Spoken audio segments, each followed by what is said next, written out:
অনেক বছর ধরে জঙ্গলে একটি অলিখিত নিয়ম ছিল, সব প্রাণী নিজেদের এলাকায় থাকত এবং নিজেদের কাজ করত। তবে সময়ের সঙ্গে সঙ্গে সিংহ ভাগ্যরাজ লক্ষ্য করলেন প্রাণীদের মধ্যে অহংবোধ ও বিভাজন তৈরি হচ্ছে।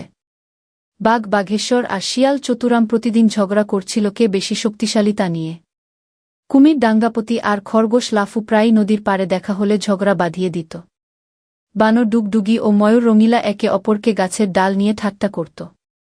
এই অশান্তি দেখে ভাগ্যরাজ বুঝলেন জঙ্গলের ঐক্য নষ্ট হয়ে যাচ্ছে।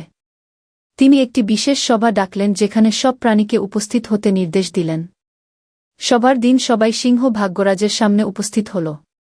ভাগ্যরাজ বললেন, এই অশান্তি জঙ্গলের শান্তি ও ঐক্য নষ্ট করছে, তোমাদের এই ঝগড়া থামাতে হবে। কিন্তু প্রাণীরা কোনো সমাধানে পৌঁছাতে পারল না, সবাই নিজেদের যুক্তি দিয়ে একে অপরকে দোষারোপ করছিল। ঠিক তখনই আকাশ কালো হয়ে গেল, মেঘের ভেতর থেকে 3টি আলোর রেখা নামল।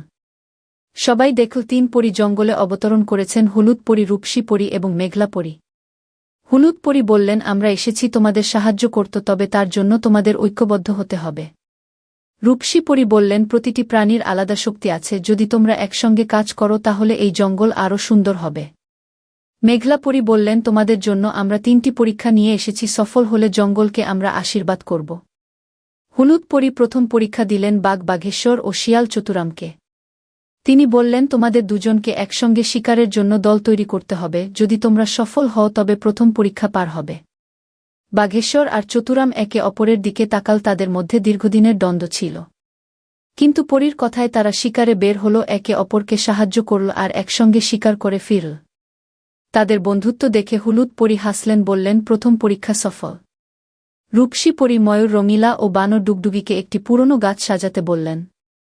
রঙিলা তার পেখম দিয়ে রঙিন পালক ছড়িয়ে গাছ সাজাতে শুরু করল। ডুগডুগি ফল, পাতা আর ফুল এনে গাছে সাজাল।